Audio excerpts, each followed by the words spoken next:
ਸਵਾਗਤ ਹੈ ਜੀ ਚੈਨਲ ਦੇ ਵਿੱਚ। ਅੱਜ ਦਾ ਜੀ ਜਿਹੜੀ ਵੀਡੀਓ ਬਣਾਉਣ ਜਾ ਰਹੇ ਹਾਂ ਉਹ ਇਹੀ ਹੈ ਫੰਡਾਮੈਂਟਲ ਰਾਈਟਸ ਦੇ ਉੱਤੇ, ਜਿਨ੍ਹਾਂ ਨੂੰ ਕਿ ਪੰਜਾਬੀ ਦੇ ਵਿੱਚ ਮੌਲਿਕ ਅਧਿਕਾਰ ਵੀ ਕਿਹਾ ਜਾਂਦਾ।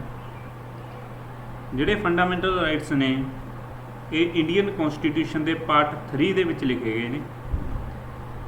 ਪਾਰਟ 3 ਦੇ ਵਿੱਚ ਫੰਡਾਮੈਂਟਲ ਰਾਈਟਸ ਲਿਖੇ ਹੋਏ ਨੇ। ਆਰਟੀਕਲ 12 to 35 ਨੇ ਇਹ ਡੀਲ ਕਰਦੇ with fundamental rights. So article ਕਿੰਨੇ ਤੋਂ ਕਿੰਨੇ ਤੇ ਡੀਲ ਕਰਦਾ? ਆਰਟੀਕਲ 12 ਤੋਂ ਲੈ ਕੇ 35 ਤੱਕ, 12 to 35। ਫੰਡਾਮੈਂਟਲ ਰਾਈਟਸ ਕਿਹੜੀ ਕੌਂਸਟੀਟਿਊਸ਼ਨ ਤੋਂ ਬਰਾਊਟ ਕੀਤੇ ਗਏ? ਇਹ ਪਹਿਲਾਂ ਆਪਾਂ ਇੱਕ ਵੀਡੀਓ ਵੀ ਬਣਾਈ ਸੀਗੀ ਵੀ ਕਿਹੜੇ ਕਿਹੜੇ ਦੇਸ਼ ਦੇ ਕਿਹੜੇ ਕਿਹੜੇ ਕੌਂਸਟੀਟਿਊਸ਼ਨ ਤੋਂ ਕਿਹੜਾ ਪਾਰਟ ਲਿੱਤਾ ਗਿਆ।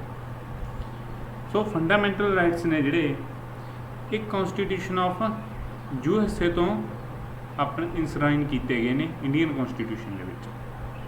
ਕੌਂਸਟੀਟਿਊਸ਼ਨ of USA United States of America ਦੇ ਕੌਂਸਟੀਟਿਊਸ਼ਨ ਤੋਂ ਇਨਸਰਾਈਨ ਕੀਤੇ ਗਏ। ਪਹਿਲਾ ਸੀ ਪਾਰਟ 3 ਦੇ ਵਿੱਚ ਇਨਸਰਾਈਨ, ਸਭ ਤੋਂ ਪਹਿਲਾਂ MCQ ਜਿਹੜਾ ਬਣ ਸਕਦਾ। ਦੂਜਾ ਆਰਟੀਕਲ ਕਿੰਨੇ ਤੋਂ ਕਿੰਨੇ ਡੀਲ ਕਰਦੇ ਆ? ਆਰਟੀਕਲ 12 ਤੋਂ 35 ਡੀਲ ਕਰਦੇ ਆ। ਇਹ ਕਿਹੜੇ ਕੌਂਸਟੀਟਿਊਸ਼ਨ, ਕਿਹੜੇ ਦੇਸ਼ ਦੇ ਕੌਂਸਟੀਟਿਊਸ਼ਨ ਤੋਂ ਲਿੱਤਾ ਗਿਆ ਪਾਰਟ? ਇਹ ਕੌਂਸਟੀਟਿਊਸ਼ਨ ਆਫ ਯੂਨਾਈਟਿਡ ਸਟੇਟਸ। ਥਰਡ ਆ ਜਾਂਦਾ ਜਿਹੜਾ ਪਾਰਟ 3 ਆ, ਇਹ ਫੰਡਾਮੈਂਟਲ ਰਾਈਟਸ ਆ ਜਿਹੜੇ ਡੀਲ ਕਰਦਾ ਪਾਰਟ 3। ਇਹਨੂੰ ਮੰਗਾ ਕਾਰਟਾ ਆਫ ਇੰਡੀਆ ਵੀ ਕਿਹਾ ਜਾਂਦਾ। Magna Carta of India.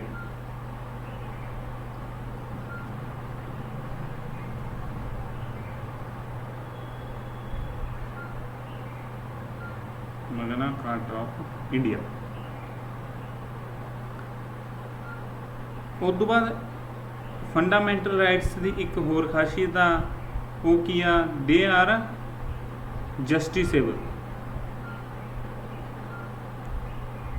Fundamental rights are justiciable ਭਾਵ ਜੇਕਰ ਮੌਲਿਕ ਅਧਿਕਾਰ ਕਿਸੇ ਵੀ ਇਨਸਾਨ ਦਾ, ਫੰਡਾਮੈਂਟਲ ਰਾਈਟ ਕਿਸੇ ਵੀ ਇਨਸਾਨ ਦਾ ਕਿਸੇ ਨਾ ਕਿਸੇ ਰੂਲ ਦੇ ਅਧੀਨ ਜਾਂ ਕਿਸੇ ਨਾ ਕਿਸੇ ਤਰੀਕੇ ਉਸ ਨੂੰ ਇਸ ਚੀਜ਼ ਤੋਂ ਵਾਂਝਾ ਰੱਖਿਆ ਜਾਂਦਾ, ਫੰਡਾਮੈਂਟਲ ਉਹਦੇ ਮੌਲਿਕ ਅਧਿਕਾਰ ਤੋਂ ਉਸ ਨੂੰ ਵਾਂਝਾ ਕੀਤਾ ਜਾਂਦਾ, ਜਾਂ ਉਹਦੇ ਨਾਲ ਕਹਿ ਲਓ ਕੋਈ ਧੱਕੇਸ਼ਾਹੀ ਕੀਤੀ ਜਾਂਦੀ ਆ, ਤਾਂ ਉਹ ਕੋਰਟ ਦੇ ਵਿੱਚ ਜਾ ਸਕਦਾ ਇਸ ਕਿਸੇ ਵੀ ਅਜਿਹੇ ਕਾਨੂੰਨ ਦੇ ਵਿਰੁੱਧ। ਤਾਂ ਉਹ ਆਪਦਾ ਇਨਸਾਫ ਲੈਣ ਲਈ, ਆਪਦਾ ਫੰਡਾਮੈਂਟਲ ਰਾਈਟਸ ਲਾਗੂ ਕਰਵਾਉਣ ਲਈ ਕੋਰਟ ਦਾ ਸਹਾਰਾ ਲੈ ਸਕਦਾ। ਤਾਂ ਆਪਾਂ ਕੀ ਕਹਿ ਸਕਦੇ ਵੀ ਫੰਡਾਮੈਂਟਲ ਰਾਈਟਸ ਨੇ ਜਿਹੜੇ ਇਹ ਜਸਟਿਸੇਬਲ ਨੇ।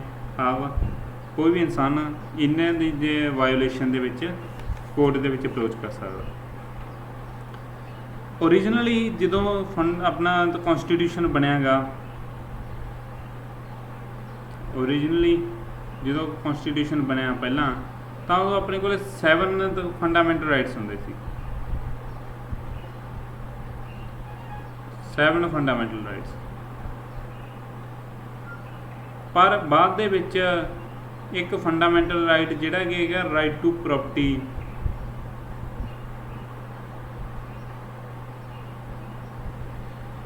ਉਹ ਡਿਲੀਟ ਕਰ ਦਿੱਤਾ ਗਿਆ ਸੀ। ਤੇ ਬਾਅਦ ਦੇ ਵਿੱਚ ਅਮੈਂਡਮੈਂਟ ਤੋਂ ਬਾਅਦ ਆਪਣੇ ਕੋਲੇ ਹੁਣ ਕਿੰਨੇ ਰਹਿ ਗਏ? 6 ਫੰਡਾਮੈਂਟਲ ਰਾਈਟਸ। 6 ਫੰਡਾਮੈਂਟਲ ਰਾਈਟਸ ਨੇ ਹੁਣ ਆਪਣੇ ਕੋਲ। ਕਿਹੜੇ ਕਿਹੜੇ ਨੇ ਉਹ ਉਹਦੇ ਨਾਲ ਡੀਲ ਕਰਦੇ ਆਪਾਂ। ਸਭ ਤੋਂ ਪਹਿਲਾਂ ਆ ਜਾਂਦਾ ਜੀ ਰਾਈਟ ਟੂ ਇਕੁਐਲਿਟੀ।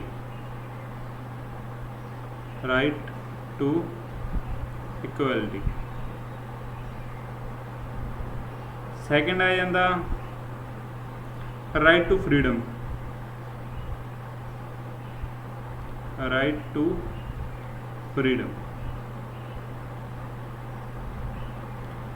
ਥਰਡ ਆ ਜਾਂਦਾ ਜੀ ਆਪਣੇ ਕੋਲ right against exploitation. Right against exploitation.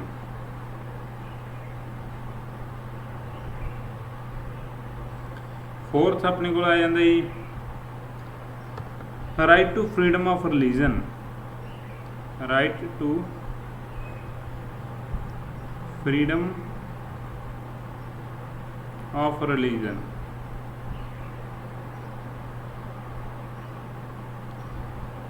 पंजवां अपने को आ जाता जी कल्चरल एंड एजुकेशनल राइट्स।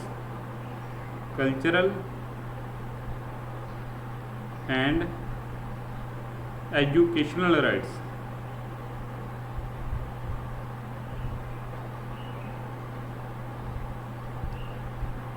छेवां आ जाता जी अपने को right to constitutional रीमैडीज। Right to constitutional remedies.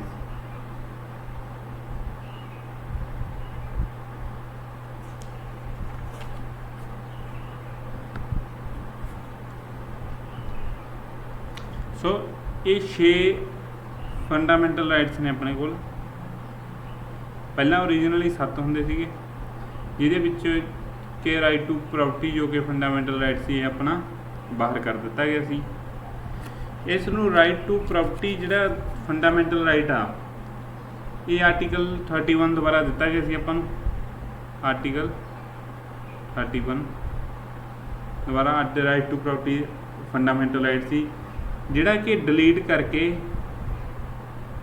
एक लीगल राइट बना दिता गया आर्टिकल 300 ए के अधीन। आर्टिकल 300 ए के अधीन राइट टू प्रॉपर्टी नूं एक लीगल राइट बना दिता गया, ना कि फंडामेंटल राइट।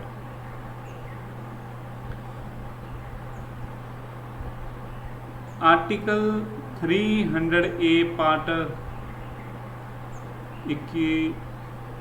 12 ਦੇ ਵਿੱਚ ਡੀਲ ਕਰਦਾ ਜੀ। ਆਰਟੀਕਲ 12 ਅਮੈਂਡਮੈਂਟ ਕਿਹੜੀ ਹੋਈ ਸੀਗੀ 44th ਅਮੈਂਡਮੈਂਟ। 44th ਅਮੈਂਡਮੈਂਟ ਦੇ ਅਧੀਨ ਜਿਹੜਾ ਇਹ ਆਰਟੀਕਲ ਆ ਸੌਰੀ ਰਾਈਟ ਟੂ ਪ੍ਰਾਪਰਟੀ ਇਹ ਆਰਟੀਕਲ 31 ਚੋਂ ਡਿਲੀਟ ਕਰਦੇ ਹੋਏ ਆਰਟੀਕਲ 300 ਏ ਦੇ ਵਿੱਚ ਇਨਸਰਟ ਕੀਤਾ ਗਿਆ ਤੇ ਇਹਨੂੰ ਇੱਕ ਸਿਰਫ ਲੀਗਲ ਰਾਈਟ ਬਣਾਇਆ ਗਿਆ। 44th amendment act 1978। ਸੋ ਜਿਹੜਾ ਹੁਣ ਤੱਕ ਪੜ੍ਹ ਚੁੱਕੇ ਹਾਂ ਇਹਦੇ ਵਿੱਚ ਕਾਫੀ ਕੁਐਸਚਨ ਬਣਦੇ ਨੇ, ਜਿਵੇਂ ਕਿ ਸਭ ਤੋਂ ਪਹਿਲਾ ਕੁਐਸਚਨ ਬਣਦਾ ਵੀ ਫੰਡਾਮੈਂਟਲ ਰਾਈਟਸ ਕਿਹੜੇ ਪਾਰਟ ਦੇ ਵਿੱਚ ਆ। 1 ਮਿੰਟ 2 ਮਿੰਟ ਕਰੋ ਬੇਟਾ, ਕਲਰ ਚੇਂਜ ਕਰ ਲਈ।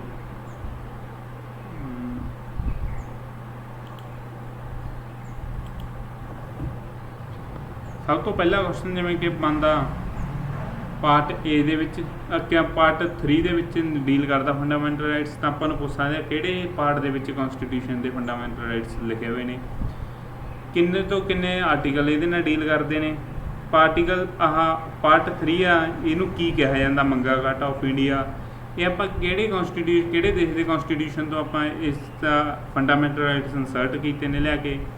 ਉਹਦੇ ਬਾਅਦ ਇਹ ਜਸਟਿਸੇਬਲ ਆ ਜਾਂ ਨਾਨ ਜਸਟਿਸੇਬਲ ਪਾਰਟ ਆ ਇਹ ਪੁੱਛ ਸਕਦੇ ਆ। ਉਹਦਾ ਓਰੀਜਨਲੀ ਕਿੰਨੇ ਆ ਫੰਡਾਮੈਂਟਲ ਰਾਈਟ ਸੀਗੇ 7। ਇਹਨੇ 7 ਦੇ ਵਿੱਚੋਂ ਕਿਹੜਾ ਫੰਡਾਮੈਂਟਲ ਰਾਈਟ ਆ ਜਿਹੜਾ ਕਿ ਡਿਲੀਟ ਕੀਤਾ ਗਿਆ ਉਹ ਹੈਗਾ ਰਾਈਟ ਟੂ ਪ੍ਰਾਪਰਟੀ। ਉਹਦਾ ਰਾਈਟ ਟੂ ਪ੍ਰਾਪਰਟੀ ਦੇ ਸੰਬੰਧਤ ਆ ਸਾਰਾ ਪੁੱਛ ਸਕਦੇ ਵੀ ਪਹਿਲਾਂ ਕਿਹੜੇ ਆਰਟੀਕਲ ਦੇ ਅਧੀਨ right to property fundamental right ਸੀ ਆਰਟੀਕਲ 31 ਤੇ ਕਿਹੜੇ ਆਰਟੀਕਲ ਦੇ ਅਧੀਨ ਹੁਣ ਦਾ ਜਿਹੜੀ ਪ੍ਰਾਪਰਟੀ ਦੇ ਰਾਈਟ ਟੂ ਪ੍ਰਾਪਰਟੀ ਆ ਇਹ ਇੱਕ ਲੀਗਲ ਰਾਈਟ ਬਣਾਇਆ ਗਿਆ ਉਹ ਹੈਗਾ ਆਰਟੀਕਲ 300 ਏ ਦੇ ਵਿੱਚ।